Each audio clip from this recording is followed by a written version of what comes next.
Action. Michelle Yeoh is an absolute bona fide action superstar. While she's Malaysian, she rose to fame through the kung fu-filled Hong Kong cinema of the 80s and 90s. Interestingly, she wasn't trained in martial arts at all before she started.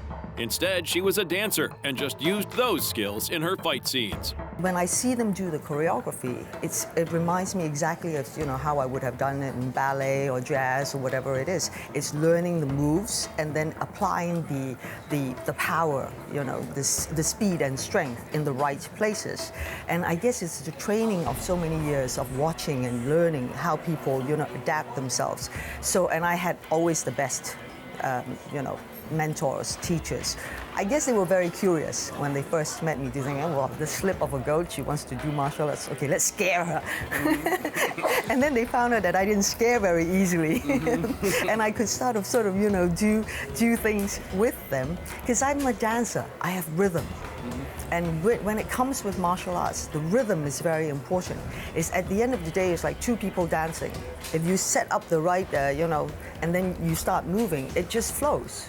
After becoming a legend in Hong Kong, it was time to conquer Hollywood. She scored her big break as the Bond girl Wai Lin in 1997's Tomorrow Never Dies. We're very proud of the fact that we brought a woman of the 90s into the Bond female role, lead roles. She's an equal to Bond. She matches him word for word, punch for punch, and kick for kick. She's his ally, she's his equal. What more can I say about it? She's a great character, she's got a sense of humor, and we work very well together. Then Michelle starred in the martial arts flick Crouching Tiger, Hidden Dragon 3 years later, which became a massive hit, even winning 4 Oscars. This adventure definitely put her on the map in Hollywood, and before long she was dividing her time between Asian cinema and American movies. By that point, Yeoh was a true action legend and knew exactly how to make a proper action film. Fight, big fight, little fight, massive fight, go back to small fight. All jokes aside, she understands very well that it isn't the combat that makes a movie memorable. There's so many incredible martial artists in the world. I mean, they can come here and do the flabbergasted. But the most important thing, because at the end of the day, when you're watching a movie, it's the story that drives it. It's the emotions that drive it. The martial arts, if there's too much of it, it becomes like, curtains. And it's a real waste, of hard work. Arguably the most notable fight scene of her career was in The Mummy, Tomb of the Dragon Emperor.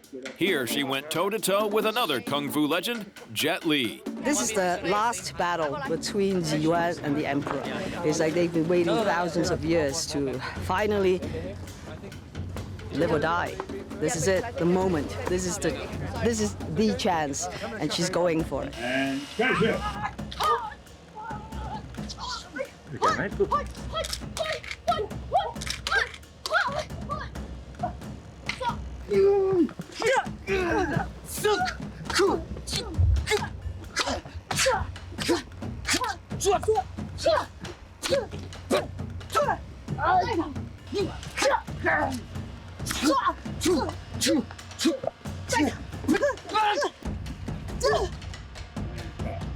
But the pinnacle of Michelle's career has got to be Everything Everywhere All at Once.